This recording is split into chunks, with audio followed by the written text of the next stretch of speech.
ನಮಸ್ಕಾರ. ಮಕರ ರಾಶಿಯವರಿಗೆ ಆಗಸ್ಟ್ ತಿಂಗಳಲ್ಲಿ ಏನೇನು ಶುಭವಾಗಲಿದೆ, ಏನೇನು ಒಳ್ಳೆಯದಾಗಲಿದೆ, ಯಾಕೆಂದರೆ ಎಚ್ಚರಿಕೆ ಏನೇನಿದೆ ಅದನ್ನು ಸಹ ನೀಡಿದ್ದೇನೆ. ಪ್ರತಿ ತಿಂಗಳು ಪ್ರತಿ ರಾಶಿಯವರಿಗೆ ಒಂದಿಷ್ಟು ಒಳ್ಳೆಯದಾಗುತ್ತೆ, ಒಂದಿಷ್ಟು ಕೆಟ್ಟದಾಗುತ್ತೆ, ಎಲ್ಲ ಮಿಕ್ಸೆಡ್ ಇರುತ್ತೆ. ಸೊ ನಾನು ಅದೆರಡು ಬೇರೆ ಬೇರೆಯಾಗಿ ಕೊಡ್ತೀನಿ. ಶುಭ ವಿಚಾರಗಳ ವಿಡಿಯೋ, ಎಚ್ಚರಿಕೆಗಳ ವಿಡಿಯೋ ಅಂತ ಎರಡು ಸಪ್ರೇಟ್ ಆಗಿ ಕೊಡ್ತೇನೆ. ಅದು ನನ್ನ ಒಂದು ಪದ್ಧತಿ, ಒಂದು ಅಭ್ಯಾಸ ಬಲ ಮೊದಲಿಂದ. ಸೊ ಏನೇನು ಸಮಸ್ಯೆಗಳಾಗುತ್ತೆ ಅನ್ನುವಂಥದ್ದು ವಿಡಿಯೋ ಮಾಡಿದ್ದೇನೆ. ನೋಡಿಲ್ಲ ಅಂದರೆ ವಿಡಿಯೋ ಡಿಸ್ಕ್ರಿಪ್ಷನ್ ಇರ್ತದೆ ನೋಡಿ. ಏನೇನು ಒಳ್ಳೆಯದಾಗಲಿದೆ, ಒಂದು 5 ಶುಭ ವಿಚಾರ ಹೇಳ್ತೇನೆ. ಏನೇನು ಒಳ್ಳೆಯದಾಗಲಿದೆ ಮಕರ ರಾಶಿಯವರಿಗೆ ಈ ಒಂದು ಆಗಸ್ಟ್ ತಿಂಗಳಲ್ಲಿ ಅಂತ. ಸೊ ಪ್ರತಿಯೊಬ್ಬ ಮಕರ ರಾಶಿಯವರಿಗೆ ಖುಷಿ ಪಡಿಸುವ, ಸಂತೋಷವಾಗುವ ವಿಚಾರ. ಸೊ ಪ್ರತಿಯೊಬ್ಬರು ಗೊತ್ತಾಗಬೇಕಲ್ಲ ಏನೇನು ಒಳ್ಳೆಯದಾಗಲಿದೆ ನಮಗೆ ಅಂತ ಹೇಳ್ಬಿಟ್ಟು. ಯಾಕೆಂದರೆ ಟ್ರೈನ್ ಆದ್ಮೇಲೆ ಟಿಕೆಟ್ ತಗೊಳಂಗೆ ಆಗಬಾರ್ದು ಅದು, ಆಯಿತಾ? ಸೊ ಆದರೆ ಅಟ್ಲೀಸ್ಟ್ ಟ್ರೈನ್ ಬಂದು ನಿಂತ್ಕೊಂಡ್ಮೇಲೆ ಅವರು ಟಿಕೆಟ್ ತಗೊಳಂಗಿರಲಿ. ಸೊ ದಯವಿಟ್ಟು ಪ್ರತಿಯೊಬ್ಬರಿಗೂ ಮಕರ ರಾಶಿಯವರಿಗೆ ವಿಡಿಯೋ ರೀಚ್ ಆಗೋ ಥರ ವಾಟ್ಸಪ್, ಫೇಸ್ಬುಕ್, ಮೆಸೆಂಜರ್, ಟೆಲಿಗ್ರಾಮ್ ಎಲ್ಲ ಕಡೆ ಸಾಮಾಜಿಕ ಜಾಲತಾಣಗಳಲ್ಲಿ ವಿಡಿಯೋನ ಶೇರ್ ಮಾಡಲಿಕ್ಕೆ ಮರಿಬೇಡಿ. ನೀವು ಸಬ್ಸ್ಕ್ರೈಬ್ ಮಾಡ್ಕೊಂಡು ಬೆಲ್ ಹೊಡೆದುಕೊಂಡು ಆಲ್ ಅಂತ ಮಾಡ್ಲಿಕ್ಕೆ ಮರಿಬೇಡಿ. ಫೇಸ್ಬುಕ್ಕಲ್ಲಿ ನೋಡ್ತಾ ಇದ್ರೆ ನಮ್ಮ ಪೇಜನ್ನು ಫಾಲೋ ಮಾಡಲಿಕ್ಕೆ ದಯವಿಟ್ಟು ಮರಿಬೇಡಿ, ಆಯ್ತಲ್ವಾ? ಆಮೇಲೆ ಫೇಸ್ಬುಕ್ಕಲ್ಲಿ ನೋಡೋರೆಲ್ಲರೂ ನಮ್ಮ ಪೇಜ್ನ ಫಾಲೋ ಮಾಡಿಕೊಂಡು ಕಮೆಂಟ್ ಮಾಡಿ. ನೀವು ಯೂಟ್ಯೂಬಲ್ಲಿ ನೋಡ್ತಾ ಇದ್ದೀರೋ, ಫೇಸ್ಬುಕ್ಕಲ್ಲಿ ನೋಡ್ತಾ ಇರೋ, ಕಮೆಂಟ್ ಮಾಡಿ. ನಿಮಗೇನಾದರೂ ವಿಶೇಷ ಪ್ರಶ್ನೆಗಳಿದ್ದರೆ, ಇಲ್ಲ ಇಂಥದ್ದು, ನಾನೆಲ್ಲ ಕಮೆಂಟ್ಸ್ ಓದ್ತೇನೆ, ಪ್ರತಿಯೊಬ್ಬರು ಕಮೆಂಟ್ಸು ಓದ್ತೇನೆ. ಕೆಟ್ಟದಾಗಿ ಕಮೆಂಟ್ ಮಾಡಿದವ್ರನ್ನೂ ಓದ್ತೇನೆ, ಒಳ್ಳೆಯ ರೀತಿಯಲ್ಲಿ ತುಂಬ ಧನ್ಯವಾದಗಳು ಒಳ್ಳೆ ಅಂತ ಅಂದವ್ರ ಕಮೆಂಟು ಓದ್ತೇನೆ. ಪ್ರಶ್ನೆಗಳು ಕೇಳ್ತಾರೆ, ಸಾಧ್ಯವಾದರೆ ಪ್ರಶ್ನೆಗೂ ಉತ್ತರ ಕೊಡಲಿಕ್ಕೆ ನಾನು ಪ್ರಯತ್ನ ಮಾಡ್ತೇನೆ. ತಾಳ್ಮೆ ಕಮ್ಮಿ ಜನಕ್ಕೆ, ಏನು ಮಾಡೋಕ್ಕಾಗಲ್ಲ. ಎಚ್ಚರಿಕೆ ವಿಡಿಯೋ ನೋಡಿದ ತಕ್ಷಣ ಎಚ್ಚರಿಕೆ ವಿಡಿಯೋದಲ್ಲಿ ಹೇಳಿರ್ತೀನಿ, ಅಪ್ಪ ಶುಭ ವಿಚಾರ ಇನ್ನೊಂದು ಇದೆಯಪ್ಪ ನಾನು ಹೇಳ್ತೀನಿ ಅಂತ ಎದುರಿಸೋ ವಿಡಿಯೋಗಳು, ಭಯಪಡಿಸುವ ಸ್ವಾಮೀಜಿ, ಬರೀ ಇದ್ರ ಗುರುಗಳು, ಭಯ ಗುರುಗಳು, ಎಚ್ಚರಿಕೆ ಗುರುಗಳು, ಹಿಂಗೆಲ್ಲ ಬರೀ ಇದು ಮಾಡ್ತಾ ಇರ್ತಾರೆ. ಬಿಟ್ಟರೆ ನಮಗೂ ಏನು ಮಾಡೋಕ್ಕಾಗಲ್ಲ. ಎರಡು ಸಪ್ರೇಟ್ ಮಾಡ್ತಾ ಇದೀವಿ ಅಂತ ಹೇಳಿದ್ರೂ ಕೂಡ ಅರ್ಥೈಸ್ಕೊಳ್ತಾ ಇರುವಂಥ ಪರಿಸ್ಥಿತಿ. ಸೊ ಏನು ಮಾಡೋಕ್ಕಾಗಲ್ಲ, ಇರಲಿ. ಮೊದಲನೆಯ ಶುಭ ವಿಚಾರ ಮಕರ ರಾಶಿಯವರಿಗೆ ಆಗಸ್ಟ್ ತಿಂಗಳಿಗೋಸ್ಕರ ಏನಪ್ಪಾ ಅಂತಂದ್ರೆ, ನೀವು ಸರ್ಕಾರದಿಂದ ಏನಾದರೂ ಪರ್ಮಿಷನ್ ಲೆಟರ್ ಬರಬೇಕು ಅಂತ ಕಾಯ್ತಾ ಇದ್ರೆ, ಇವಾಗ ಅದಕ್ಕೊಂದು ಒಂದು ಮನೆ ಕಟ್ಟಬೇಕು, ಅದಕ್ಕೆ ಏನೋ ಒಂದು ಪರ್ಮಿಷನ್ ಲೆಟರ್ ಬರಬೇಕು, KBಯಿಂದ ಏನೋ ಒಂದು ಬರಬೇಕು, ಅಥವಾ ಮತ್ತೊಂದು ಯಾವುದೋ ಸರ್ಕಾರಿ ಇದರಿಂದ ಮತ್ತೊಂದು ಏನೋ ಒಂದು ಲೆಟರ್ ಬರಬೇಕು. ಈ ಏನು ಪರ್ಮಿಷನ್ ಲೆಟರ್ ಬರುತ್ತಲ್ಲ ಸರ್ಕಾರದಿಂದ, ಮಕರ ರಾಶಿಯವರು ಸರ್ಕಾರದಿಂದ ಏನಾದರೂ ಪರ್ಮಿಷನ್ಸ್ಗಳು ಸಿಗಬೇಕು ಅಂತಂದರೆ ಆಗಸ್ಟ್ ತಿಂಗಳು ತುಂಬ ಚೆನ್ನಾಗಿ ಸಿಗುತ್ತೆ. ಇಲ್ಲ ಸರ್ಕಾರಿ ಏನು ಕಾಮಗಾರಿಗಳು ಏನೋ ದುಡ್ಡು ನಿಂತೋಗೋದು ಏನೋ ಇರುತ್ತಲ್ಲ, ಅಂಥದ್ದೇನಾದ್ರು ವ್ಯವಹಾರಗಳು ಕ್ಲಿಯರ್ ಆಗಬೇಕು ಅಂದ್ರೂ ಆಗಸ್ಟ್ ತಿಂಗಳಲ್ಲಿ ತುಂಬ ಚೆನ್ನಾಗಿ ಕಂಡು ಬರ್ತಾ ಇದೆ. ಏನು ಒಪ್ಪಂದಗಳು, ಈಗ ಸರ್ಕಾರದಿಂದ ಏನಾದ್ರು ಒಪ್ಪಂದಗಳು ಮಾಡ್ಕೋಬೇಕು, ಅದು ಕೂಡ ತುಂಬ ಚೆನ್ನಾಗಿ ಕಂಡು ಬರ್ತಾ ಇದೆ. GST ರಿಲೇಟೆಡ್ ಪ್ರಾಬ್ಲಮ್ಸ್ ಇದೆಯಾ, ಅದು ಕೂಡ ತುಂಬ ಚೆನ್ನಾಗಿ ಸಾಲ್ವ್ ಮಾಡ್ಕೊಳ್ಬೋದು. ಟ್ಯಾಕ್ಸೇಷನ್ ರಿಲೇಟೆಡ್ ಅಂತ ಕಂಡು ಬರ್ತಾ ಇದೆ. ಸೊ ಇದೆಲ್ಲ ರೀತಿಯಲ್ಲಿ ಸ್ವಲ್ಪ ಅನುಕೂಲಕರವಾದ ವಾತಾವರಣ ಮಕರ ರಾಶಿಯವರಿಗೆ ಕಂಡು ಬರ್ತಾ ಇದೆ ಈ ಒಂದು ಆಗಸ್ಟ್ ತಿಂಗಳಲ್ಲಿ. ಇದರಲ್ಲಿ ಇನ್ನೂ ಒಂದು ಹೇಳ್ತೇನೆ ನಾನು ನಿಮಗೆ, 16ನೇ ತಾರೀಕಿನ ಒಳಗೆ ನೀವು ಈ ವಿಚಾರಗಳಲ್ಲಿ ಹೆಚ್ಚಿನ ಪ್ರಯತ್ನವನ್ನು ಮಾಡಿದ್ರೆ ಒಳ್ಳೆಯದು. ಆಗಸ್ಟ್ 16 ಒಳಗೆ ಅಂದರೆ ಆಗಸ್ಟ್ ತಿಂಗಳ ಮೊದಲೆರಡು ವಾರಗಳಲ್ಲೇ ನೀವು ಈ ಪ್ರಯತ್ನ ಮಾಡಿದ್ರೆ ರವಿಯ ಸಂಪೂರ್ಣ ಬಲ ನಿಮಗೆ ಸಿಕ್ಕು ಸರ್ಕಾರದ ವಿಚಾರಗಳಲ್ಲಿ ತುಂಬ ಅಂದ್ರೆ ತುಂಬ ಅನುಕೂಲ ಆಗುತ್ತೆ. ಯಾರೊಬ್ಬರು ವ್ಯಕ್ತಿಗಳು ಬರ್ತಾರೆ, ನಾವು ಸಹಾಯ ಮಾಡ್ತೀವಿ ಅಂತ ಹೇಳ್ತಾರೆ, ನಿಮಗೊಂದು ಮಾರ್ಗದರ್ಶನ ಮಾಡ್ತಾರೆ. ಅದರಿಂದ ಆ ಕೆಲಸ ಕಾರ್ಯಗಳೆಲ್ಲ ತುಂಬ ಜಲ್ದಿ ಬೇಗ ಆಗುತ್ತೆ ನಿಮಗೆ, ಆಯ್ತಲ್ವಾ? ಸೊ ಪ್ರಯತ್ನ ಮಾಡಿ, ಖಂಡಿತವಾಗಿ ಒಳ್ಳೆಯದಾಗಲಿ. ಆಮೇಲೆ ನೀವೇನು ಜಾಬ್ ಮಾಡ್ತಿರಲ್ಲ ಆ ವೃತ್ತಿಯಲ್ಲೂ ಸಹ ಮುನ್ನಡೆ, ತುಂಬ ಬೇಗ ಮುನ್ನಡೆಗಳು ಸಹ ಕಂಡು ಬರ್ತಾ ಇದೆ. ಬಟ್ ವೃತ್ತಿಯಲ್ಲಿ ಏನು ಪ್ರಾಬ್ಲಮ್ ಆಗುತ್ತೆ ಅನ್ನುವಂಥದ್ದನ್ನು ನಾನು ಎಚ್ಚರಿಕೆ ವಿಡಿಯೋದಲ್ಲಿ ಹೇಳಿದ್ದೀನಿ. ಸೊ ದಯವಿಟ್ಟು ಅದೊಂದು ನೋಡಿ, ಒಳ್ಳೆಯದಾಗಲಿ. ಎರಡನೇ ಶುಭ ವಿಚಾರ ಮಕರ ರಾಶಿಯವರಿಗೆ ಆಗಸ್ಟ್ ತಿಂಗಳಿಗೋಸ್ಕರ ಏನಪ್ಪಾ ಅಂತಂದ್ರೆ, ನಿಮಗೆ ಗುರುಗಳ ಮಾರ್ಗದರ್ಶನ. ಆಕ್ಚುಲಿ ಗುರುಬಲ ಇಲ್ಲ ನಿಮಗೆ, ನಿಜ ಹೇಳ್ಬೇಕು ಅಂತಂದ್ರೆ. ಇವಾಗ ಯಾಕೆಂದ್ರೆ ಷಷ್ಠದಲ್ಲಿ ಗುರು ಆಗ್ಬಿಡ್ತಾನೆ ಮಕರ ರಾಶಿಯವರಿಗೆ. ಆದರೆ ಆಗಸ್ಟ್ ತಿಂಗಳಲ್ಲಿ ಒಂದು ಗುರುವಿನ ಮಾರ್ಗದರ್ಶನ, ಒಂದು ಹಿರಿಯರ ಮಾರ್ಗದರ್ಶನ, ಹಿಂಗೆ ಮಾಡಬೇಡಪ್ಪ ಇದು ತಪ್ಪು, ಹಿಂಗೆ ಮಾಡಬೇಡಮ್ಮ ಇದು ತಪ್ಪು, ಹಿಂಗೆ ಹೋಗ್ಬೇಡಪ್ಪ ಸಮಸ್ಯೆ ಆಗುತ್ತೆ, ಈಗ ಹೋಗ್ಬೇಡಮ್ಮ ಹಿಂಗೆ ಸಮಸ್ಯೆ ಆಗುತ್ತೆ, ಹಿಂಗೆ ಮಾತಾಡಬೇಡಿ, ಹಿಂಗೆ ಅದು ಮಾಡಬೇಡಿ, ಹಿಂಗೆ ಇದು ಮಾಡಬೇಡಿ. ಯಾರು ಒಬ್ಬರು ನಿಮಗೆ ಹೇಳೋರು ಹಿಂದ್ಗಡೆ ಇದ್ದರೆ, ಮಾರ್ಗದರ್ಶನ ಮಾಡೋರು, ಹಿಂದೆ ಗುರು ಮುಂದೆ ಗುರಿ. ಎಸ್, ಆ ಹಿಂದೆ ಗುರು ಮುಂದೆ ಗುರಿಯಲ್ಲಿ ನಿಮಗೆ ಮುಂದೆ ಗುರಿ ಇದೆ, ಬಟ್ ಹಿಂದೆ ಗುರು ಇರೋಲ್ವಲ್ಲ, ಗುರುಬಲ ಇಲ್ಲದ ಕಾರಣ. ಬಟ್ ಆಗಸ್ಟ್ ತಿಂಗಳಲ್ಲಿ ಒಂದು ಸ್ಪೆಷಲ್ ಆಗಿ ನಿಮಗೆ ಮಾರ್ಗದರ್ಶಕರು, ಗುರು ಹಿರಿಯರ ಮಾರ್ಗದರ್ಶನ ಸಿಗಲಿಲ್ಲ ಅನ್ಕೊಂಡು ನಿಮಗೆ ಮನಸ್ಸಿಗೆ ದುಃಖ ಆದ್ರೂ ಕೂಡ ನಿಮಗೆ ಕೆಲವು ದೇವಸ್ಥಾನಗಳಿಗೆ ಹೋಗ್ತೀರಾ, ಕೆಲವು ಕ್ಷೇತ್ರ ದರ್ಶನಗಳಿಗೆ ಹೋಗ್ತೀರಾ, ಒಂದು ಆಧ್ಯಾತ್ಮಿಕ ತೃಪ್ತಿ ಸಿಗುತ್ತೆ. ಆ ಭಗವಂತ ನಿಮಗೆ ಒಂದು ಮಾರ್ಗದರ್ಶನ ಮಾಡ್ತಾರೆ, ನೋಡಪ್ಪ ಹಿಂಗಲ್ಲ ಹಿಂಗಲ್ಲ ಹಿಂಗೆ ಮಾಡಪ್ಪ ಅಂತೇಳಿ. ಸೊ ಭಗವಂತನೇ ಗುರುವಾಗಿ ಬಂದು ನಿಮಗೆ ಕಾಪಾಡ್ತಾನೆ, ಏನು ತೊಂದರೆ ಇಲ್ಲ, ಹೆದರುವ ಅವಶ್ಯಕತೆ ಇಲ್ಲ. ನಿಮಗೆ ಮುಂದೆ ಏನು ಮಾಡಬೇಕು ಅಂತಲೇ ಗೊತ್ತಾಗ್ತಾ ಇಲ್ಲ ಗುರುಗಳೇ ಅನ್ನುವಂಥ ದುಃಖ ಖಂಡಿತ ಬೇಡ. ನಿಮಗೆ ಆಗಸ್ಟ್ ತಿಂಗಳಲ್ಲಿ ಮಾರ್ಗದರ್ಶಕರು ಸಿಗ್ತಾರೆ, ಗುರುವಿನ ಮಾರ್ಗದರ್ಶನ ಸಿಗ್ತದೆ, ನಿಮಗೆ ಬೆನ್ನು ತಟ್ಟಿ ನಿಮ್ಮನ್ನು ಕರ್ಕೊಂಡು ಹೋಗ್ತಕ್ಕಂಥವ್ರು ಸಿಗ್ತಾರೆ. ಏನು ಯೋಚನೆ ಮಾಡಬೇಡಿ, ಒಳ್ಳೇದಾಗತ್ತೆ. ಮೂರನೆಯ ಶುಭ ವಿಚಾರ ಮಕರ ರಾಶಿಯವರಿಗೆ ಆಗಸ್ಟ್ ತಿಂಗಳಿಗೋಸ್ಕರ ಏನಪ್ಪಾ ಅಂತಂದ್ರೆ, ನಿಮ್ಮ ಮಕ್ಕಳು ಮಾಡುವ ಸಾಧನೆಗಳಿಂದ ನಿಮಗೆ ತುಂಬಾ ಹೆಮ್ಮೆ ಆಗತ್ತೆ. ನನ್ನ ಮಗನೇ ಸರ್, ನನ್ನ ಮಗ ಹಿಂಗೆ ಮಾಡ್ದ, ಖುಷಿ ಆಯ್ತು, ಎಲ್ಲರೂ ಇದು ಮಾಡಿದ್ರೆ. ಯಾಕಂದ್ರೆ ನಿಮ್ಗೆಲ್ಲ ಫೋನ್ ಮಾಡಿದ್ರೆ ನಿಮ್ಮ ಮಗನೇ ಸೂಪರ್ ರೀ ಅಂತ, ನಿಮ್ಮ ಮಗಳ ಸೂಪರ್ ರೀ. ಅದು ವಿಶೇಷವಾಗಿ ಹೆಣ್ಣು ಮಕ್ಕಳ ತಂದೆ, ಹೆಣ್ಣು ಮಕ್ಕಳ ತಾಯಿ, ಹೆಣ್ಣು ಮಕ್ಕಳ ಪೋಷಕರು ನೀವೇನಾದ್ರು ಮಕರ ರಾಶಿಯವರಾಗಿದ್ದರೆ ಸೂಪರ್. ನಿಮಗೆ ಗಂಡು ಮಕ್ಕಳಿಗಿಲ್ಲ ಅಂತಲ್ಲ, ಗಂಡು ಮಕ್ಕಳಿದ್ರೂ ಆಗುತ್ತೆ, ಬಟ್ ಹೆಣ್ಣು ಮಕ್ಕಳಿಗೆ ಹೆಚ್ಚಿನ, ಯಾಕಂದರೆ ಪಂಚಮಾಧಿಪತಿ ನಿಮಗೆ ಶುಕ್ರ ಸಪ್ತಮಕ್ಕೆ ಬರ್ತಾನೆ, ಆದ್ದರಿಂದ ಆ ಸಾಧನೆ ನಿಮಗೆ ತುಂಬ. ಆಮೇಲೆ ಫಸ್ಟ್ ಒಂಚೂರು ಟೆನ್ಷನ್ ಇರುತ್ತೆ, ಮೊದಲ 2 ವಾರಗಳು ಟೆನ್ಷನ್ ಇರುತ್ತೆ. ಗುರುಗಳೇನೋ ಮಕ್ಕಳಿಂದ ಹೆಮ್ಮೆ ಅಂತ ಹೇಳ್ಬಿಟ್ರು, ಇಲ್ಲಿ ನೋಡ್ರೆ ನನಗೆಪ್ಪ ಹೆದರಿಕೆ ಆಗ್ತಾ ಇದೆ ಅಂತ. ಬಟ್ ನಂತರದ, ಅಂದರೆ ಆಗಸ್ಟ್ ತಿಂಗಳ ನಂತರದ 2 ವಾರಗಳಿದೆಯಲ್ಲ, 3 ಹಾಗೂ 4ನೇ ವಾರಗಳು, ನಿಮ್ಮ ಮಕ್ಕಳ ಸಾಧನೆ ನಿಮಗೆ ತುಂಬ ಅಂತ ಹೇಳ್ತೀವಿ ಖುಷಿ ಪಡಿಸುತ್ತೆ.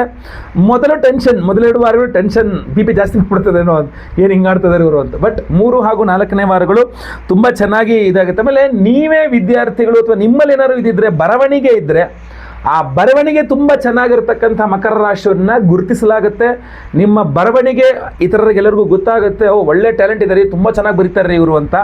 ಆದ್ದರಿಂದ ಈ ಮೀಡಿಯಾದಲ್ಲಿರ್ತಕ್ಕಂಥವ್ರು ಅಥವಾ ನ್ಯೂಸ್ ಪೇಪರ್ನಲ್ಲಿ, ದಿನಪತ್ರಿಕೆ, ವಾರಪತ್ರಿಕೆ, ಮಾಸಪತ್ರಿಕೆ, ಈ ಥರ ಪತ್ರಿಕೆಗಳಲ್ಲಿ ಬರೀತಕ್ಕಂಥವ್ರು, ಉದ್ಯೋಗ ಮಾಡ್ತಕ್ಕಂಥವ್ರು ಅಥವಾ ಲೆಕ್ಚರರ್ಸು, ಟೀಚರ್ಸ್ಗಳು, ಬರವಣಿಗೆ ಪ್ರಾಧಾನ್ಯತೆ ಇರತಕ್ಕಂಥ ಹಲವಾರು ಜನಕ್ಕೆ ತುಂಬ ಅಭಿವೃದ್ಧಿ ಇದೆ. ಮಕರ ರಾಶಿ ಅವರಿಗೆ ಸ್ವಲ್ಪ ಅವರ ಟ್ಯಾಲೆಂಟ್, ಹಿಡನ್ ಟ್ಯಾಲೆಂಟ್ ಅನ್ನೋ ಥರ ಹೊರಗಡೆ ಬರುತ್ತೆ, ತುಂಬ ಒಳ್ಳೆಯದು. ಮಕ್ಕಳ ವಿಚಾರದಲ್ಲಂತೂ ತುಂಬ ಸಂತಸ ಇದೆ, ಒಳ್ಳೇದಿದೆ. ಮೊದಲ 2 ವಾರಗಳು ಸ್ವಲ್ಪ ಟೆನ್ಷನ್ ಇದೆ, ಆಮೇಲೆ ಖಂಡಿತವಾಗಿ ಒಳ್ಳೇದಿದೆ. ನಾನು ನಿಮ್ಮ ಎಲ್ಲ ಸಮಸ್ಯೆಗಳ ಪರಿಹಾರಕ್ಕೋಸ್ಕರ ನಾವು ವಿಶೇಷವಾಗಿ ದೇವತಾರಾಧನೆ ಮಾಡ್ತಾ ಇದ್ದೇವೆ. ದಯವಿಟ್ಟು ವಿಡಿಯೋ ಎಂಡ್ ತನಕ ನೋಡಿ.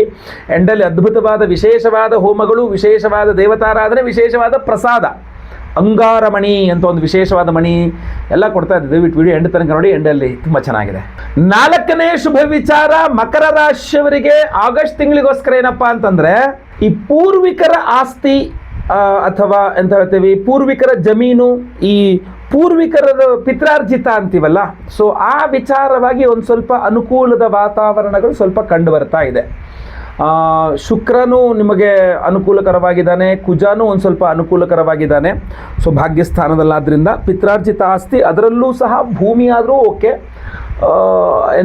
ಆಮೇಲೆ ವಿವಾಹಿತ ಮಕರ ರಾಶಿಯ ಸ್ತ್ರೀಯರಿಗೆ ತವರು ಮನೆಯ ವಿಚಾರದಲ್ಲಿ ಕೂಡ ಅಷ್ಟೇ, ನಿಮಗೆ ದುಡ್ಡು ಬೇಕಾ, ದುಡ್ಡು ಸಿಗುತ್ತೆ, ಇಲ್ಲ ಆಸ್ತಿನೇ, ಭೂಮಿನೇ ಬೇಕಾ, ಭೂಮಿನೇ ಸಿಗುತ್ತೆ. ಚಾಯ್ಸ್ ಈಸ್ ಯುವರ್ಸ್ ಅನ್ನೋ ಥರ ತುಂಬ ಓಪನ್ ಅಪ್ ಆಗಿರುತ್ತೆ, ಚೆನ್ನಾಗಿರುತ್ತೆ. ಇದರ ಪ್ರಯೋಜನವನ್ನು ನೀವು ಪಡ್ಕೊಳ್ಬೇಕಾಗ್ತದೆ. ಸ್ವಲ್ಪ ದೇವತಾರಾಧನೆಗಳ ಮೂಲಕ ಇದರ ಪ್ರಯೋಜನವನ್ನು ಪಡ್ಕೊಳ್ಬೇಕಷ್ಟೇ. ನೀವು ಇಲ್ಲಿ ಬಿಟ್ಟರೆ ತುಂಬ ಚೆನ್ನಾಗಿರುತ್ತೆ. ಖಂಡಿತವಾಗಿ ನೀವು ಇದನ್ನು ಪ್ರಯೋಜನ ಪಡ್ಕೊಳ್ಳಿ. ಏನಾದ್ರು ಸ್ವಲ್ಪ ಅಡ್ಡಿ ಆತಂಕಗಳು ಬಂತು ಅಂದ್ರೆ ನಾವು ಪರಿಹಾರಗಳು ಮಾಡ್ತಾ ಇದ್ದೇವೆ. ಈಗ ನಾಳೆ ಸದ್ಯದಲ್ಲೇ ಮಾಡ್ತಾ ಇದ್ದೇವೆ, ಅಮಾವಾಸ್ಯೆಗೇನೆ. ಸೊ ಪರಿಹಾರ ಮಾಡ್ಕೊಳ್ಳಿ, ಸಂಕಲ್ಪ ಸಭೆಗೆ ಹೆಸರು ಕೊಟ್ಕೊಳ್ಳಿ, ಒಳ್ಳೆಯದಾಗತ್ತೆ. 5ನೇ ಶುಭ ವಿಚಾರ ಮಕರ ರಾಶಿಯವರಿಗೆ ಈ ಒಂದು ಆಗಸ್ಟ್ ತಿಂಗಳಿಗೋಸ್ಕರ ಏನಪ್ಪ ಅಂತಂದರೆ, ಒಂದಿಷ್ಟು ಶುಭ ಕಾರ್ಯಗಳು ನೆರವೇರಿಸುವ, ಅಂದರೆ ನಿಮ್ಮ ಕೈಯಲ್ಲಿ ಶುಭ ಕಾರ್ಯಗಳಾಗೋದು, ಅಥವಾ ನಿಮ್ಮದೇ ಮನೆಯಲ್ಲಿ ಶುಭ ಕಾರ್ಯಗಳಾಗೋದು, ಅಥವಾ ನಿಮ್ಮದೇ ಸಂಬಂಧಿತ ಶುಭ ಕಾರ್ಯಗಳು ನೆರವೇರುವ ಸಾಧ್ಯತೆಗಳು ತುಂಬ ಚೆನ್ನಾಗಿದೆ. ಅಂದರೆ ಬಹಳ ದಿವಸ ಆಗೋಯ್ತು ಸರ್, ಮನೆ ಕಟ್ಬಿಟ್ಟಿದ್ದೀನಿ, ಗೃಹ ಪ್ರವೇಶ ಮಾಡೋಕ್ಕಾಗ್ತಾ ಇಲ್ಲ, ಆಗಸ್ಟಲ್ಲಿ ಸಡನ್ನಾಗಿ ಗೃಹ ಪ್ರವೇಶ ಮಾಡೋಕ್ಕಾಗತ್ತೆ. ಅಥವಾ ಯಾವುದೋ ಒಂದು ಮನೆಯಲ್ಲಿ ಶುಭ ಕಾರ್ಯ ಆಗಬೇಕು, ಯಾರು ಮಾಡೋರಿಲ್ಲ, ನಿಮ್ಮ ಕೈಲೇ ಮಾಡಿ, ನೀವೇ ಮಾಡಪ್ಪ ಅಂತ ಮಾಡಿಸ್ತಾರೆ, ನೀವೇ ಮಾಡಮ್ಮ ಅಂತ ಮಾಡಿಸ್ತಾರೆ. ಸೊ ನಿಮ್ಮ ಸ್ನೇಹಿತರ ಸಂಬಂಧಪಟ್ಟಂಥ ಶುಭ ಕಾರ್ಯ ಆದರೂ ನೀವೇ ಮಾಡಬೇಕಾದ ಅನಿವಾರ್ಯತೆ ಬಂದುಬಿಡ್ಬೋದು. ಅವ್ರಿಗೆ ಯಾರೂ ಇಲ್ಲ, ನಾನೇ ಹೋಗಿ ಮಾಡಬೇಕು ಅನ್ನೋ ಥರ ಹೋಗಿ ನಿಂತ್ಕೊಂಡು, ನೀವೇ ದೊಡ್ಡ ಮನುಷ್ಯರ ಥರ ನಿಂತ್ಕೊಂಡು ಜವಾಬ್ದಾರಿಗಳು ತಗೊಂಡು ಶುಭ ಕಾರ್ಯಗಳು, ಆ ಥರ ತುಂಬ ಚೆನ್ನಾಗಿದೆ. ಈ ಪುಣ್ಯತಮವಾದ ಕಾರ್ಯ, ಶುಭ ಕಾರ್ಯಗಳನ್ನು ನಿಮಗೋಸ್ಕರ ನೀವು ಮಾಡೋದಾಗಿರಲಿ, ಬೇರೆಯವರು ಅವ್ರಿಗೆ ಪಾಪ ಯಾರೂ ಮಾಡಿಕೊಡೋಲ್ಲ ಅಂತ ನೀವು ಮಾಡೋದಾಗಿರಲಿ, ಶುಭ ಕಾರ್ಯವೇ. ಸೊ ಆದ್ದರಿಂದ ಶುಭ ಕಾರ್ಯ ನಿಮಗೂ ಪುಣ್ಯ, ಅವ್ರಿಗೂ ಪುಣ್ಯ, ಎಲ್ಲರಿಗೂ ಪುಣ್ಯವೇ. ಅಥವಾ ಈ ಶುಭ ಕಾರ್ಯಗಳನ್ನು ಖಂಡಿತವಾಗಿ ಮಾಡಿ. ಅಂಥದ್ದೆಲ್ಲ ಏನು ಕಂಡು ಬರ್ತಾ ಇಲ್ಲ ಗುರುಗಳೇ ಅಂದರೆ, ಮನೆಯಲ್ಲಿ ಒಂದು ದೇವತಾರಾಧನೆ ಮಾಡುವ ಯೋಗ ಫಲ ಇದೆ, ಯಾವುದೋ ಒಂದು ಪೂಜೆ ಪುನಸ್ಕಾರ ಮನೇಲಿ ಮಾಡುವಂಥ ಯೋಗ ಫಲ ಇದೆ, ಅದು ಕೂಡ ಕಂಡು ಬರ್ತಾ ಇಲ್ಲ ಗುರುಗಳೇ. ನಮ್ಮಲ್ಲಿ ಪೂಜೆ ಪುನಸ್ಕಾರ ಓಮ್ಗಳು ಏನೋ ಮಾಡೋಕ್ಕಾಗಲ್ಲ ಗುರುಗಳೇ ಅಂದರೆ, ನಾವು ಕೂಡ ಮಾಡ್ತಾ ಇದ್ದೀವಿ, ಅದನ್ನು ಕೂಡ ನೀವು ತೆಗೆದುಕೊಳ್ಬೋದು. ಆ ಪ್ರಸಾದವನ್ನಾದರೂ ಧಾರಣೆ ಮಾಡ್ಕೊಳ್ಳಿ, ತುಂಬ ಅದೃಷ್ಟ, ಒಳ್ಳೆಯದು. ಯಾಕೆಂದರೆ ಪ್ರತಿಯೊಬ್ಬರಿಗೂ ಯೋಗ ಇರಬೇಕು, ಅದೆಲ್ಲ ಅವಕಾಶಗಳು, ಯೋಗ ಫಲಗಳು, ದೇವತಾರಾಧನೆಗಳು ಭಗವಂತ ಕೊಡ್ತಕ್ಕಂಥದ್ದು. ನಾವು ಬಹಳ ವಿಶೇಷವಾಗಿ ಮಕರ ರಾಶಿಯವರ ಎಲ್ಲ ಸಮಸ್ಯೆಗಳ ಪರಿಹಾರಕ್ಕೂ ವಿಶೇಷ ದೇವತಾರಾಧನೆ ಮಾಡ್ತಾ ಇದ್ದೇವೆ. ಆ ವಿಶೇಷ ಪರಿಹಾರ ಏನಪ್ಪಾ ಅಂತಂದ್ರೆ, ವೀಕ್ಷಕರೇ, ಜುಲೈ 24ನೇ ತಾರೀಕು ಭೀಮನ ಅಮಾವಾಸ್ಯೆ ಪರ್ವದಿನ. ಅವತ್ತಿನ ದಿವಸ ನಮ್ಮ ಯಾಗಶಾಲೆಯಲ್ಲಿ ನಿಮ್ಮೆಲ್ಲರ ಸಮಸ್ಯೆಗಳ ಪರಿಹಾರಕ್ಕೋಸ್ಕರ, ಅದು ಮಾಟಮಂತ್ರ ಇರಬಹುದು, ದೃಷ್ಟಿದೋಷ ಇರಬಹುದು, ಶತ್ರುಬಾಧೆ ಇರಬಹುದು, ಅಥವಾ ಉದ್ಯೋಗ ವ್ಯಾಪಾರ ವ್ಯವಹಾರಾದಿ ಕ್ಷೇತ್ರಗಳಲ್ಲಿ ಮನೆಗಳಲ್ಲಿ ಎಲ್ಲೇ ಆಗಿರಬಹುದು, ತುಂಬ ತೊಂದರೆ ಕೊಡ್ತಾ ಇದ್ದಾರೆ ನಿಮಗೆ, ಅದು ನಿಮಗೆ ತುಂಬ ತೊಂದರೆ ಆಗುತ್ತಾ ಇದೆ ಅಂದರೆ ಅದರ ಪರಿಹಾರಕ್ಕೋಸ್ಕರವಾಗಿಯೇ ನಾವು ಶೂಲಿನಿ ದುರ್ಗಾ ಹೋಮವನ್ನು ಮಾಡ್ತಾ ಇದ್ದೇವೆ. ಬಹಳ ಕಾಲ ಆಯಿತು, ಹೋದ ವರ್ಷ ಮಾಡಿದ್ದೆ ಅನ್ಸುತ್ತೆ, ಬಹುಶಃ ಈ 1 ವರ್ಷಗಳ ಮೇಲೆ ಆಗೋಯ್ತೇನೋ. ಶೂಲಿನಿ ದುರ್ಗಾ ಹೋಮ, ಆ ಶೂಲಿನಿ ದುರ್ಗಾ ಹೋಮವನ್ನು ಭೀಮನ ಅಮಾವಾಸ್ಯೆ ದಿವಸ ನಿಮ್ಮ ಸಮಸ್ಯೆಗಳ ಪರಿಹಾರಕ್ಕೋಸ್ಕರ ನಮ್ಮ ಯಾಗಶಾಲೆಯಲ್ಲಿ ಮಾಡಿ ಒಂದು ಅದ್ಭುತವಾದ ವಿಶೇಷವಾದ ತ್ರಿಶೂಲವನ್ನು ಕೊಡ್ತಾ ಇದ್ದೇವೆ. ಹೋದ ವರ್ಷವೂ ಕೊಟ್ಟಿದ್ವಿ, ಈ ವರ್ಷವೂ ಸಹ ಮತ್ತೆ ಕೊಡ್ತಾ ಇದ್ದೀವಿ. ಹಳೆಯ ತ್ರಿಶೂಲ ನಿಮ್ಮಲ್ಲಿದೆ ಅಂದರೆ ಅದನ್ನೆಲ್ಲರೂ ಹರಿಯೋ ನೀರಿನಲ್ಲೋ ಹೊರಗಡೆ ಎಲ್ಲರೂ ವಿಸರ್ಜನೆ ಮಾಡಿ ಈ ಹೊಸದನ್ನು ಇಟ್ಕೊಳ್ಬಹುದು. ಇಲ್ಲ ನಮ್ಮ ಹತ್ರ ಇಲ್ಲವೇ ಇಲ್ಲ, ನಾವು ಯಾವಾಗೂ ಕೊಟ್ಟಿಲ್ಲ ಅಂದರೆ ಬೇಗ ನಿಮ್ಮ ಹೆಸರು ಸಂಕಲ್ಪ ಸೇವೆ ಕೊಟ್ಕೊಳ್ಳಿ. ಈ ಸ್ಕ್ರೀನ್ ಮೇಲೆ ಕಾಣುವ ವಿಶೇಷವಾದಂತಹ ತ್ರಿಶೂಲನ್ನ ಈ ಥರ ನಾವು ಒಂದು ಚಿಕ್ಕ ಬಾಕ್ಸ್, ಸಂಕಲ್ಪ ಸೇವಾ ಪ್ರಸಾದದ ಬಾಕ್ಸ್ನಲ್ಲಿ ಕಳಿಸ್ಕೊಡ್ತೇವೆ. ಈ ಒಂದು ವಿಶೇಷವಾದಂತಹ ಸ್ಕ್ರೀನ್ ಮೇಲೆ ಕಾಣುವ ತ್ರಿಶೂಲವನ್ನು ನಿಮ್ಮ ದೇವರ ಮನೆಯಲ್ಲಿ ಇಟ್ಕೊಳ್ಬಹುದು ನೀವು, ಅಥವಾ ಬಿಸ್ನೆಸ್ ಮಾಡ್ತಿದ್ರೆ ನಿಮ್ಮ ಅಂಗಡಿ ಕ್ಯಾಶ್ ಬಾಕ್ಸ್ಗಳಲ್ಲಿ ಇಟ್ಕೊಳ್ಬಹುದು. ಅದೇ ಅಂದರೆ ಆ ದೃಷ್ಟಿಯನ್ನ, ನೆಗೆಟಿವನ್ನ, ಮಾಟಮಂತ್ರಗಳನ್ನ, ಇದನ್ನೆಲ್ಲ ಶತ್ರುಬಾಧೆಗಳನ್ನು ತಡೆಯುತ್ತೆ ಶೂಲಿನಿ ದುರ್ಗಾ ಹೋಮದಲ್ಲಿ ಅಭಿಮಂತ್ರಿತ ತ್ರಿಶೂಲ. ಅಷ್ಟೇ ಅಲ್ಲ, ಇದರ ಜೊತೆಗೆ ಬಹಳ ಪ್ರಮುಖವಾಗಿ ನಾವು ಅವತ್ತು ಭೀಮನ ಅಮಾವಾಸ್ಯೆ ಇರೋದ್ರಿಂದ 2 ದೀಪಗಳನ್ನು ಇಟ್ಟು ಅದರಲ್ಲಿ ಪಾರ್ವತಿ ಪರಮೇಶ್ವರ ಆರಾಧನೆಯನ್ನು ಮಾಡಿ ನಿಮ್ಮ ಸೌಮಾಂಗಲ್ಯ ಅಭಿವೃದ್ಧಿಗೋಸ್ಕರ, ಅಂದರೆ ಅವಿವಾಹಿತರಿಗೆ ವಿವಾಹ ಸಿದ್ಧಿಯಾಗಬೇಕು, ವಿವಾಹಿತರಿಗೆ ಅನ್ಯೋನ್ಯ ಸುಖ ದಾಂಪತ್ಯ ಜೀವನ ಸಿಗಬೇಕು, ಹಾಗೂ ಗಂಡನ ಆಯಸ್ಸು ಅಭಿವೃದ್ಧಿ ಆಗಬೇಕು, ಆರೋಗ್ಯ ವೃದ್ಧಿ ಆಗಬೇಕು ಗಂಡನಿಗೆ ಅನ್ನುವ ಕಾರಣಕ್ಕೆ ಜ್ಯೋತಿರ್ಭೀಮೇಶ್ವರ ವ್ರತವನ್ನು ನೀವು ಮಾಡುವಂಥದ್ದು ಅವತ್ತಿನ ದಿವಸ ಅಲ್ವೇ. ಸೊ ನಾವು ಜ್ಯೋತಿರ್ಭೀಮೇಶ್ವರನ ಒಂದು ವಿಶೇಷವಾದ ಹೋಮವನ್ನೇ ಮಾಡಬೇಕು, ಪಾರ್ವತಿ ಪರಮೇಶ್ವರರ ವಿಶೇಷವಾದ ಹೋಮವನ್ನೇ ಮಾಡಬೇಕು. ಹಾಗೂ ನಿಮಗೆಲ್ಲರಿಗೂ ಸಹ ಒಂದು ವಿಶೇಷವಾದ ಕಂಕಣ, ನೀವೇನು ಜ್ಯೋತಿರ್ಭೀಮೇಶ್ವರ ವ್ರತವನ್ನು ಮಾಡಿ ಕಂಕಣವನ್ನು ಕಟ್ತಿರಲ್ಲ, ಆ ಕಂಕಣವನ್ನು ನಾವು ಹೋಮವನ್ನೇ ಮಾಡಿ ನಿಮಗೆ ಕೊಡಬೇಕು. ಸೊ ಪ್ರತಿಯೊಬ್ಬ ವಿವಾಹಿತ ಸ್ತ್ರೀ ನಿಮ್ಮ ಯಜಮಾನರಿಗೆ ಕೈಗೆ ಆ ಒಂದು ಕಂಕಣವನ್ನು ಕಟ್ಟಬಹುದು, ಇಲ್ಲ ನೀವು ಸಹ ಕಟ್ಕೊಳ್ಬಹುದು. ಅವಿವಾಹಿತರಿಗೆ ವಿವಾಹ ಸಿದ್ಧಿಯಾಗಬೇಕು, ವಿವಾಹಿತರಿಗೆ ಅನ್ಯೋನ್ಯ ಸುಖ ದಾಂಪತ್ಯ ಜೀವನ ಸಿಗಬೇಕು ಅಂತ ಸ್ವಯಂವರ ಪಾರ್ವತಿ ಹೋಮ ಸಹಿತವಾಗಿ ನಾವು ಜ್ಯೋತಿರ್ಭೀಮೇಶ್ವರ ವ್ರತದ ಒಂದು ಸಂಪೂರ್ಣ ಫಲಕ್ಕೆ ಪಾರ್ವತಿ ಪರಮೇಶ್ವರರ ಒಂದು ಹೋಮ, ಜ್ಯೋತಿರ್ಭೀಮೇಶ್ವರ ಮಂತ್ರ ಹೋಮವನ್ನೇ ಸಹ ನಾವು ಮಾಡ್ತಾ ಇದ್ದೇವೆ. ಅದರ ಒಂದು ವಿಶೇಷ ಅಭಿಮಂತ್ರಿತ ಒಂದು ಕಂಕಣ ದಾರವನ್ನು ನಿಮಗೆ ಕಳಿಸ್ಕೊಡ್ತೇವೆ. ಸೊ ಅದರಿಂದ ಹಲವಾರು ಜನ ಉದ್ಯೋಗ ಅಂತಲೋ, ವ್ಯಾಪಾರ, ಬಿಸಿನೆಸ್ ಇತ್ಯಾದಿ ಹಲವಾರು ಕಾರಣಗಳಿಂದ ಮನೆಯಲ್ಲಿ ಈ ವ್ರತವನ್ನು ಮಾಡಲಿಕ್ಕೆ ಆಗದೆ ಇರತಕ್ಕಂಥವ್ರು ಯೋಚನೆ ಮಾಡಿಬಿಡಿ, ಅವತ್ತಿನ ದಿವಸ ನಾವೇ ಹೋಮವನ್ನು ಮಾಡಿ ನಿಮಗೆ ಕಂಕಣ ಪ್ರಸಾದಾದಿಗಳನ್ನ ಕಳಿಸ್ಕೊಡ್ತಾ ಇದ್ದೇವೆ. ಅದನ್ನು ಧಾರಣೆ ಮಾಡಿಕೊಂಡು ಹೋಮದ ಭಸ್ಮ, ಕುಂಕುಮಾರ್ಚನೆ, ಕುಂಕುಮ ಪ್ರಸಾದ ಹಣೆಯಲ್ಲಿ ಇಟ್ಕೊಂಡ್ರೆ ಸಾಕು, ನಿಮಗೆ ಆ ಫಲ ಸಿಗ್ತದೆ. ಅಷ್ಟೇ ಅಲ್ಲ, ಸ್ವಯಂವರ ಪಾರ್ವತಿ ಹೋಮವನ್ನು ಸಹ ನಾವು ಅವತ್ತಿನ ದಿವಸ ಮಾಡ್ತಾ ಇದ್ದೇವೆ. ಇಷ್ಟೇ ಅಲ್ಲದೇನೆ, ನಾನು ಆಗಲೇ ವಿಡಿಯೋಗಳು ಕೆಲವಿಷ್ಟು ಮಾಡಿದ್ದೆ, ಇನ್ನು ಕೆಲವಿಷ್ಟು ಮಾಡ್ತೇನೆ. ಕುಜನ ಒಂದು ವಿಶೇಷವಾದಂತಹ ಸಹಸ್ರ ಕುಜ ಶಾಂತಿ ಹೋಮವನ್ನು ಮಾಡ್ತಾ ಇದ್ದೇವೆ. ಈ ಜುಲೈ ತಿಂಗಳಲ್ಲಿ ಕುಜ ಕನ್ಯಾ ರಾಶಿಯಲ್ಲಿರ್ತಾನೆ, ಹಾಗೂ ಮೀನ ರಾಶಿಯಲ್ಲಿ ಆಲ್ರೆಡಿ ಶನಿಗ್ರಹ ಇದ್ದಾನೆ. ಇದನ್ನು ಮಂದಮಂಗಳ ಯೋಗ ಅಂತ ಕರಿತೇವೆ. ಇದರ ರಿಲೇಟೆಡ್ ಆಗಿರ್ತಕ್ಕಂಥ ವಿಡಿಯೋಗಳನ್ನು ಸಹ ನಾನು ಮುಂದಿನ ದಿನಗಳಲ್ಲಿ ಮಾಡಲಿದ್ದೇನೆ. ಈ ಮಂದಮಂಗಳ ಯುತಿ ಈ ಬಿಸಿ ತುಪ್ಪದ ಥರ, ಉಗಿದ್ರೆ ತುಪ್ಪ ವೇಸ್ಟ್ ಆಗುತ್ತೆ, ಕುಡಿದ್ರೆ ಗಂಟಲು ಸುಟ್ಟೋಗುತ್ತೆ ಅನ್ನುವ ಪರಿಸ್ಥಿತಿ, ಮಂದಮಂಗಳ ಯೋಗ ಅಂತೀವಿ ನಾವು ಇದನ್ನು.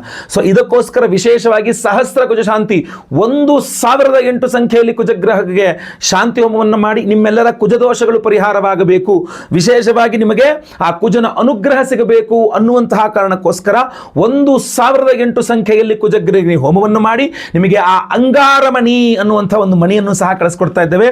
ಅದು ಸಹ ಈ ಪ್ರಸಾದದ ಬಾಕ್ಸ್ ಅಲ್ಲಿ ಇರಲಿದೆ. ಅಷ್ಟೇ ಅಲ್ಲದೆ ನಾವು ಸ್ವಯಂವರ ಭಾರತಿ ಹೋಮ, ಗುರು ಶಾಂತಿ, ಶನಿ ಶಾಂತಿ, ಮಹಾನವಗ್ರಹ ಶಾಂತಿ ಹೋಮಗಳು ಎಲ್ಲದನ್ನೂ ಸಹ ಮಾಡ್ತಾ ಇದ್ದೇವೆ. ಮಂದಮಂಗಳ ಯೋಗ ಅಂದರೆ ಶನಿ ಕುಜ ಎರಡಕ್ಕೂ ಹೋಮ ಮಾಡಬೇಕಲ್ಲ, ಸೊ ಆ ಎರಡಕ್ಕೂ ಶಾಂತಿ ಮಾಡ್ತಾ ಇದ್ದೇವೆ. ವಿಶೇಷವಾಗಿ 1008 ಸಂಖ್ಯೆಯಲ್ಲಿ ಕುಜನಿಗೆ ಹೋಮವನ್ನು ಮಾಡ್ತಾ ಇದ್ದೇವೆ. ಅದೆಲ್ಲವೂ ಸಹ ಒಂದು ಪ್ರಸಾದ ಸ್ವರೂಪದಲ್ಲಿ ಈ ಒಂದು ಪ್ರಸಾದದ ಬಾಕ್ಸ್ನಲ್ಲಿ ನಿಮಗೆ ಕಳಿಸ್ಕೊಡ್ತೇವೆ. ನಿಮಗೆ ಎಲ್ಲ ಹೋಮಗಳ ಭಸ್ಮ, ಕುಂಕುಮಾರ್ಚನೆ, ಕುಂಕುಮ, ಆ ಜ್ಯೋತಿರ್ಭೀಮೇಶ್ವರ ಒಂದು ಹೋಮದಲ್ಲಿ ಅಭಿಮಂತ್ರಣ ಮಾಡಿದ ಕಂಕಣ ದಾರ, ಅದ್ರ ಜೊತೆಗೆ ನಿಮಗೆ ಒಂದು ಶೂಲಿನಿ ದುರ್ಗಾ ಹೋಮದಲ್ಲಿ ಅಭಿಮಂತ್ರಿತ ತ್ರಿಶೂಲ, ಹಾಗೂ ಸಹಸ್ರ ಕುಜ ಶಾಂತಿ ಇತ್ಯಾದಿಗಳಲ್ಲಿ ಅಭಿಮಂತ್ರಿತವಾದಂತಹ ಆ ಅಂಗಾರಮಣಿ, ಕುಜನ ಮಣಿಯನ್ನು ನಿಮಗೆ ಕಳಿಸ್ಕೊಡ್ತಾ ಇದ್ದೀವಿ. ರಿಯಲ್ ಎಸ್ಟೇಟು, ಭೂಮಿ ವ್ಯವಹಾರಗಳು, ಭೂಮಿ ಕೊಂಡುಕೊಳ್ಳೋದು, ಮಾರಾಟ ಮಾಡ್ತಕ್ಕಂಥದ್ದು, ಯಾವುದೇ ರೀತಿಯ ಮನೆ ಕಟ್ಟಲಿಕ್ಕೆ ಆಗ್ತಾ ಇಲ್ಲ, ಸೈಟ್ ತಗೊಳಕ್ಕಾಗ್ತಾ ಇಲ್ಲ, ಸೈಟ್ ಸೇಲ್ ಮಾಡೋಕ್ಕಾಗ್ತಾ ಇಲ್ಲ, ಜಮೀನು ಖರೀದಿ ಇತ್ಯಾದಿ ಪ್ರಾಬ್ಲಮ್ ಆಗಿದೆ, ಪಿತ್ರಾರ್ಜಿತ ಆಸ್ತಿ, ಭೂಮಿ ವಿಚಾರದಲ್ಲಿ ಸಮಸ್ಯೆ ಆಗಿದೆ. ಯಾವುದೇ ಭೂಮಿ ವಿಚಾರ, ಸ್ವಂತ ಮನೆ, ಬಾಡಿಗೆ ಮನೆ, ಲೀಸ್ ಮನೆ ಎಲ್ಲೇ ಇರಲಿ, ಆ ಭೂಮಿಯಲ್ಲಿರುವ ಸಮಸ್ಯೆಗಳು ಪರಿಹಾರವಾಗಬೇಕು, ಕುಜಾನುಗ್ರಹ ಸಿಗಬೇಕು, ಕುಜ ದೋಷಗಳು ಪರಿಹಾರವಾಗಬೇಕು ಅಂತಲೇ ಅಂಗಾರಮಣಿಯನ್ನು ಕೊಡ್ತಾ ಇರುವಂಥದ್ದು. ಕುಜನ ಒಂದು ಉಪರತ್ನವಾಗಿರ್ತದೆ, ಪ್ರತಿಯೊಬ್ಬರು ಧಾರಣೆ ಮಾಡ್ಕೊಳ್ಬಹುದು ಒಂದು ಕೆಂಪು ದಾರದಲ್ಲಿ. ಸೊ ಖಂಡಿತವಾಗಿ ಸಂಕಲ್ಪ ಸೇವೆ ಕೊಟ್ಕೊಳ್ಳಿ. ಸ್ಕ್ರೀನ್ ಮೇಲೆ ಕಾಣುವಂಥ ನಂಬರ್ಗೆ ನಿಮ್ಮ ಹೆಸರು, ಗೋತ್ರ ಗೊತ್ತಿದ್ರೆ ಗೋತ್ರ, ನಕ್ಷತ್ರ ಗೊತ್ತಿದ್ರೆ ನಕ್ಷತ್ರ, ನಿಮ್ಮ ರಾಶಿ ಹಾಗೂ ನಿಮ್ಮ ವಿಳಾಸವನ್ನು ಸ್ಕ್ರೀನ್ ಮೇಲೆ ಕಾಣುವಂಥ ನಂಬರ್ಗೆ ವಾಟ್ಸಪ್ ಮಾಡ್ಕೊಳ್ಳಿ. ಅವತ್ತಿನದು ಭೀಮನ ಅಮಾವಾಸ್ಯೆ ದಿವಸ ಬೆಳಗ್ಗೆ ಲೈವ್ ಅಲ್ಲಿ ನಿಮ್ಮ ಹೆಸರು ಸಂಕಲ್ಪ ಆಗುತ್ತೆ. ಎಲ್ಲಾ ಹೋಮಗಳನ್ನು ಲೈವ್ ನೋಡ್ತೀರಾ. ಪ್ರಸಾದ ನಿಮಗೆ ಸ್ಪೀಡ್ ಪೋಸ್ಟ್ ಮೂಲಕ ನಾವು ಕಳಿಸಿಕೊಡಲಿದ್ದೇವೆ. ಸ್ಕ್ರೀನ್ ಮೇಲೆ ಕಾಣುವಂಥ ನಂಬರ್ಗೆ ನಿಮ್ಮ ವಿವರಗಳನ್ನು ವಾಟ್ಸಪ್ ಮಾಡಿಕೊಂಡು ಆ ಕಾರ್ಯಕ್ರಮಕ್ಕೆ ನಿಮ್ಮ ಹೆಸರನ್ನ ರಿಜಿಸ್ಟರ್ ಮಾಡ್ಕೊಳ್ಳಿ. ಒಳ್ಳೆಯದಾಗಲಿ. ವಿಡಿಯೋ ಇಷ್ಟ ಆದರೆ ದಯವಿಟ್ಟು ಲೈಕ್ ಮಾಡ್ಲಿಕ್ಕೆ ಮರಿಬೇಡಿ. ಪ್ರತಿಯೊಬ್ಬರಿಗೂ ಈ ವಿಡಿಯೋ ರೀಚ್ ಆಗಬೇಕು. ಸೊ ದಯವಿಟ್ಟು ವಾಟ್ಸಪ್, ಫೇಸ್ಬುಕ್, ಮೆಸೆಂಜರ್, ಟೆಲಿಗ್ರಾಮ್ ಎಲ್ಲ ಕಡೆ ಸಾಮಾಜಿಕ ಜಾಲತಾಣಗಳಲ್ಲಿ ವಿಡಿಯೋನ ಶೇರ್ ಮಾಡಲಿಕ್ಕೆ ಮರಿಬೇಡಿ. ನೀವು ಸಬ್ಸ್ಕ್ರೈಬ್ ಮಾಡ್ಕೊಳ್ಳಿ ನಮ್ಮ ಚಾನಲ್ ಅಂದರೆ ದಯವಿಟ್ಟು ಕಡೆ ಸಬ್ಸ್ಕ್ರೈಬ್ ಅಂತ ಬಿಡರಂತೆ, ಸಬ್ಸ್ಕ್ರೈಬ್ ಮಾಡ್ಕೊಳ್ಳಿ. ಬೆಲ್ ಬಟನ್ ಬರುತ್ತೆ, ಬೆಲ್ ಬಟನ್ ಕ್ಲಿಕ್ ಮಾಡಿ ಆಲ್ ಅಂತ ಮಾಡ್ಲಿಕ್ಕೆ ದಯವಿಟ್ಟು ಮರಿಬೇಡಿ. ಮುಂದಿನ ವಿಡಿಯೋದಲ್ಲಿ ಮತ್ತೆ ಪುನಃ ಸಿಗ್ತೇನೆ. ಏನಾದರೂ ವಿಶೇಷವಾಗಿ ನನಗೆ ತಿಳಿಸಬೇಕು ಅಂತಿದ್ರೆ ಕಮೆಂಟ್ ಮಾಡಿ. ಖಂಡಿತವಾಗಿ ನಿಮ್ಮೆಲ್ಲರ ಕಮೆಂಟ್ಸ್ಗಳನ್ನು ನಾನು ಓದ್ತಾ ಇರ್ತೇನೆ, ಹಾಗೂ ಅದರಲ್ಲಿ ಏನೇನು ಬೇಕು ಆ ವ್ಯವಸ್ಥೆಯನ್ನು ನಿಮಗೆ ಬೇಕಾದ ಸಹಾಯವನ್ನು ಮಾಡುವಂತಹ ಪ್ರಯತ್ನವನ್ನು ಸಹ ನಾನು ಮಾಡ್ತಾ ಇರ್ತೇನೆ. ಎಲ್ಲರಿಗೂ ಸಹ ಒಳ್ಳೆಯದಾಗಲಿ. ಮುಂದಿನ ವಿಡಿಯೋದಲ್ಲಿ ಮತ್ತೆ ಪುನಃ ಸಿಗ್ತೇನೆ. ಲೋಕ ಸಮಸ್ತ ಸುಖಿನೋ ಭವಂತು. ನಾರಾಯಣ ನಾರಾಯಣ ನಾರಾಯಣ.